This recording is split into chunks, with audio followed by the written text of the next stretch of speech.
बिस्मिल्लाहिर रहमानिर रहीम। अस्सलातु वस्सलामु अलैका या सय्यदी या रसूलल्लाह व अला आलिका व अस्हाबिका या सय्यदी या हबीबल्लाह। निहायत ही काबिल एहतराम सामीन, सूरतुल इखलास के मुख्तसर तारुफ के साथ आप हजरात की खिदमत में हाज़िरी का शर्फ हासिल है। सबसे पहले मैं इस मौजू से मुताल्लिक एक हदीस कुदसी को बयान करना चाहूँगा। हज़रत अबू हुरैरा रज़ी अल्लाह ताला अन्हु से रिवायत है कि हुजूर नबी अकरम सल्लल्लाहु अलैहि वालिहि वसल्लम ने फरमाया, अल्लाह रब्बुल इज़्ज़त इरशाद फरमाता है, इब्ने आदम ने मेरी तकदीब की और उसके लिए ये जायज़ न था कि वो ऐसा करता, और उसने मुझे गाली दी और उसके लिए ये जायज़ न था कि वो ऐसा करता।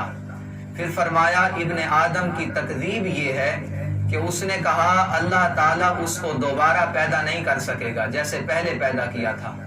हालांकि पहले पैदा करना दोबारा पैदा करने से ज्यादा आसान नहीं है, और उसका मुझे गाली देना ये है कि उसने कहा अल्लाह ताला औलाद रखता है, हालांकि मैं अहद हूँ और समद हूँ, एक हूँ और बेनियाज हूँ, न मेरी कोई औलाद है और न मैं किसी की औलाद हूँ, और ना ही कोई मेरा हमसर और हम पल्ला है।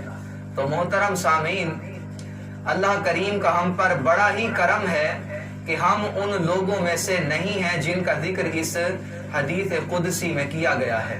अल्हम्दुलिल्लाह हम अल्लाह ताला के एक होने पर और उसके बेनियाज होने पर और बाद मरने के दोबारा जिंदा किए जाने पर और क़यामत के दिन पर मुकम्मल तौर पर ईमान रखते हैं, और ये हमारे लिए बड़ी ही सादत की बात है। तो अब इस सूरह मुबारका के तारुफ की तरफ आते हैं। इस सूरह मुबारका के बारे में सबसे पहले मैं ये अर्ज करना चाहूँगा कि सूरह इखलास मक्की सूरत है, यानी हिजरत से पहले नाजिल हुई। इस सूरत में 1 रुकू और 4 आयतें हैं। इस सूरत में अल्लाह ताला की खालिस तौहीद का बयान है, इस मुनासिबत से इसे सूरह इखलास कहते हैं। और चूंकि इस सूरत में इस्लाम के सबसे अहम अकीदा तौहीद को बयान किया गया है, तो इस मुनासिबत से इसे सूरह तौहीद भी कहते हैं। तरतीब मुसहफ के एतबार से इस सूरत का नंबर 112 है, और तरतीब नुज़ूल के एतबार से इसका नंबर 22 है।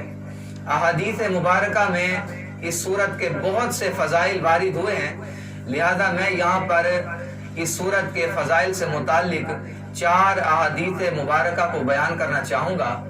हज़रत अबू दरदा रज़ी अल्लाह ताला अन्हु फरमाते हैं कि हुजूर नबी अकरम सल्लल्लाहु अलैहि वालिहि वसल्लम ने फरमाया, अल्लाह ताला ने कुरान मजीद के 3 हिस्से किए हैं, और सूरह कुल हुवल्लाहु अहद को यानी सूरह इखलास को कुरान मजीद का एक हिस्सा बनाया है।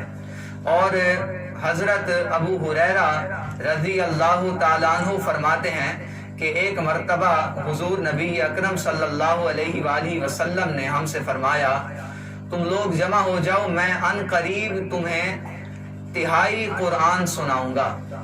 फरमाते हैं फिर जिन्होंने जमा होना था वो जमा हो गए, और फिर हुजूर अलैहिस्सलाम तशरीफ लाए और आपने सूरह कुल हुवल्लाहु अहद यानी सूरह इखलास पढ़ी, और पढ़ने के बाद घर तशरीफ ले गए।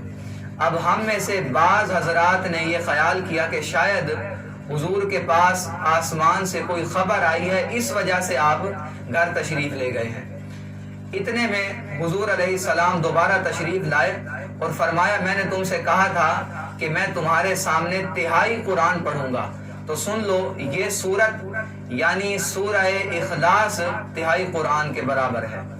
और उम्मुल मुमिनीन सैयदा आयशा सिद्दीक़ा रज़ी अल्लाह ताला अन्हा फरमाती हैं कि एक मर्तबा हुजूर नबी अकरम सल्लल्लाहु अलैहि वालिहि वसल्लम ने एक शख्स को एक लश्कर के साथ भेजा, और वो वहाँ अपने साथियों को नमाज पढ़ाया करते थे, और उनका तरीक़ेकार ये था कि वो नमाज में सूरह फातिहा के साथ सूरत मिलाने के बाद सूरह इखलास पढ़ा करते थे। यानी हर रकत में किरात को सूरह इखलास पर ख़त्म किया करते थे। फिर जब वो लश्कर वापस हुआ तो लोगों ने हुजूर अलैहिस्सलाम से इस बात का जिक्र किया कि या रसूल अल्लाह, हमारे फलां साथी इस तरह अमल करते हैं। इस पर हुजूर अलैहिस्सलाम ने फरमाया, तुम उनसे खुद पूछो कि वो ऐसा क्यों करते हैं। फिर जब उनसे पूछा गया तो उन्होंने फरमाया, इस सूरत में रहमान की सिफ्त है, यानी इस सूरत में मेरे रब रहमान के एक होने और बेनियाज होने का बयान है, और उसकी इन सिफात को भी बयान किया गया है कि ना उसकी कोई औलाद है और ना वो किसी की औलाद है, और ना ही कोई उसका हमसर और हम पल्ला है। बस इसलिए मैं इस सूरत से मोहब्बत करता हूँ और इसे बार बार पढ़ता हूँ। इस पर हुजूर अलैहिस्सलाम ने फरमाया, फिर उससे कह दो कि अल्लाह ताला भी उससे मोहब्बत फरमाता है। और चौथी हदीस हजरत अनस रज़ी अल्लाह ताला अन्हु फरमाते हैं कि एक शख्स ने हुजूर नबी अकरम सल्लल्लाहु अलैहि वसल्लम की खिदमत अक़दस में अर्ज की, या रसूल अल्लाह, मुझे सूरह इखलास से बहुत मोहब्बत है। इस पर हुजूर अलैहिस्सलाम ने फरमाया, फिर इसकी मोहब्बत तुम्हें जन्नत में दाखिल कर देगी। तो मोहतरम सामीन, इन अहादीस तय्यबा से ये मालूम हुआ कि इस सूरह मुबारका को एक बार पढ़ने पर तिहाई कुरान की तिलावत का सवाब मिलता है, और 3 बार पढ़ने वाले को अल्लाह ताला पूरे कुरान की तिलावत का सवाब अता फरमाता है। और जो कोई कुल से लेकर अहद तक इस पूरी की पूरी सूरत से मोहब्बत करता है, अल्लाह ताला भी उससे मोहब्बत फरमाता है और उसके लिए जन्नत की बशारत है। अब इस सूरह मुबारका का शान नुज़ूल ये है कि जब हुजूर नबी अकरम सल्लल्लाहु अलैहि वसल्लम ने कुफ़ार व मुशरिकीन पर ये बात वाज़े फरमा दी कि ए काफिरों, मैं उनकी इबादत नहीं करता जिन्हें तुम पूजते हो, और तुम उसकी इबादत करने वाले नहीं जिसकी मैं इबादत करता हूँ। तो इस पर उन्होंने तरह तरह के सवाल किए। कोई कहता था, फिर ये बतलाइए कि वो जिसकी इबादत आप करते हैं उसका नसब क्या है, कौन उसका वालिद है, वो किस खानदान से है, किस कबीले से है। और कोई ये कहता था कि वो सोने का है या चांदी का है, लोहे का है या लकड़ी का है, वो आखिर किस चीज का है। और कोई ये पूछता था कि वो क्या खाता है, क्या पीता है, रबूबियत उसने किससे विरसे में पाई, और अब कौन उसके बाद उसका वारिस होगा। तो उन सब के जवाब में अल्लाह रब्बुल इज़्ज़त ने अपने हबीब अलैहिस्सलाम पर ये सूरह मुबारका नाजिल फरमाई और अपनी ज़ात व सिफ़ात का बयान फरमाकर मारिफत की राह वाज़े कर दी, और अपनी ज़ात व सिफ़ात के अनवार के बयान से उन जाहिलाना ख्यालात की तारीकियों को माफ़ कर दिया जिनमें वो लोग गिरफ्तार थे।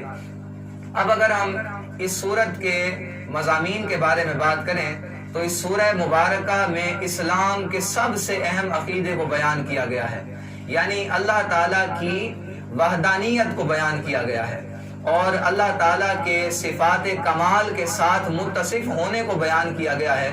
और मजीद ये कि इस सूरह मुबारका में ईसाइयों का रद्द किया गया है जो 3 खुदाओं के कायल हैं, और मुशरिकीन का भी रद्द किया गया है जो अल्लाह ताला की इबादत में बातिल और झूठे खुदाओं को शरीक करते हैं।